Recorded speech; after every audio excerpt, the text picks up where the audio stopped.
सरकार एकदम मुख्यमंत्री जी ने एक बड़ी जिम्मेवारी दी है और देश के सबसे बड़े सदन में काम करने का मौका दिया है, वहाँ जाके बात करने का मौका दिया है और मुझे लगता है मिथिला के लिए, एरिया के लिए बहुत सम्मान की बात है। अरे आ रहा है नीचे, अलग से ले लेंगे मौका यार, भी और काम हो रहा है ना। से जल संसाधन मंत्री के नाते जब जवाबदेही दी तो मैंने कोशिश किया मिथिला में बहुत सारे काम को जमीन को उतारने का, और ये जो नई जिम्मेवारी मिली है पूरा बिहार ये सारी जो उपलब्धि है ये इनका श्रेय माननीय सांसद महोदय संजय कुमार भाटी को जा रहा है। वाटर मैनेजमेंट कार्यक्रम को आगे बढ़ाते हुए यहाँ पर इन्वेस्टमेंट लाने से बड़ा इशू। अब मैं कुछ बोल रहा हूँ तो जिम्मेवारी से बोल रहा हूँ, और मैंने कहा है कि यहाँ एक पूरा मिथिला एरिया में एक बड़ा स्टेडियम लाना है, इंटरनेशनल लेवल का स्टेडियम, वो कोशिश करके इस्टेब्लिश करना है।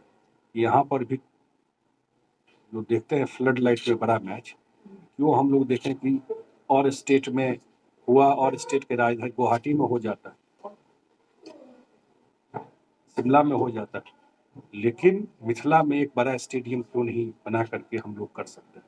जबकि बिहार में पटना के बाद एयर कनेक्टिविटी कहीं है तो दरभंगा में, मतलब मिथिला में एयर कनेक्टिविटी पॉसिबल है, तो उस पर हम जब जा रहे हैं उसका प्रयास करेंगे और कोई न कोई मुझे लगता है रास्ता जरूर निकलेगा इसका। यही कुछ काम लेके जा रहे हैं और आगे जो होगा आप लोगों से इंटरेक्ट करते रहेंगे। राजनीतिक जो घटनाक्रम बिल्कुल नहीं होगा, लिख लीजिए, बता भी दीजिए अपने चैनल पर। नीतीश कुमार को बिहार के जनता ने 5 साल सरकार चलाने का मैंडेट दिया था। जब हम लोग चुनाव लड़ रहे थे तो एनडीए के साथ चुनाव लड़े थे 2020 में। विधानसभा का चुनाव तय समय 2025 नवंबर में नहीं होगा, उससे पहले विधानसभा का चुनाव नहीं।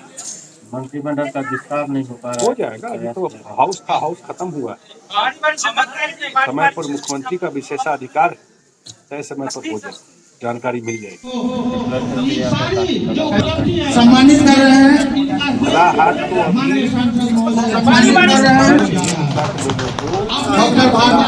अभी देश और दुनिया आरटी मंडल जी झंझार को कौन नहीं आ रहा। बहुत ही खुशी का क्षण है, स्टोरी हो गया, हम लोगों के लिए गौरवान्वित है, फखर की बात है। आगे बोलिए और भी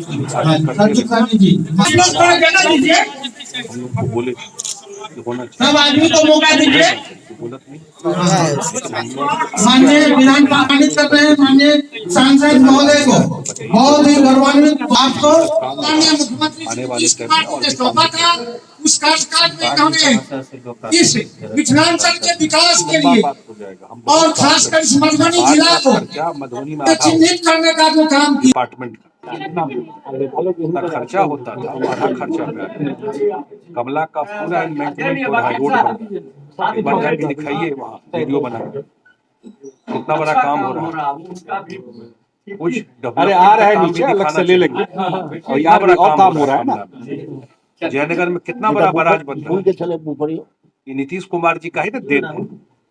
1400 करोड़ रुपए का काम हो रहा है, बाढ़ के कंट्रोल के लिए हो रहा है ना, किसके लिए हो रहा है कि बाढ़ कंट्रोल रहे, उस चीज में सामने में काम दिखाई पड़ रहा है, कितना बड़ा बड़ा काम हो रहा है। यहाँ 1400 करोड़ का काम कमला में चल रहा है, बाढ़ का प्रकोप कम किया जा सके उसका काम चल रहा है। आज के जो जन विश्वास रैली है उसके बारे में क्या? नहीं, मेरा कोई कमेंट नहीं है। हर एक पार्टी को अधिकार है अपना रैली करने का, लोगों के बीच में जाने का, जनता मालिक है, उसको जो सही लगेगा उसको वोट देगा। लेकिन इतना मैं जरूर कहता हूँ, हम लोग भी जनता के बीच में जाते हैं, रहते हैं। जो आने वाला लोकसभा का चुनाव है, अगले 15 दिन में तो अनाउंस हो जाएगा चुनाव, तो उम्मीद लगता है 2 महीना में चुनाव हो जाएगा। बिहार में हमको नहीं लगता है कि एक भी सीट उन लोगों को मिलने वाला है। जो जीत होगा उसका मार्जिन भी आप देखिएगा, 2 महीना के बाद फिर हम लोग बात करेंगे। धार्मिक पर्यटन की दृष्टि से सर ये बहुत संवेदनशील अपना जगह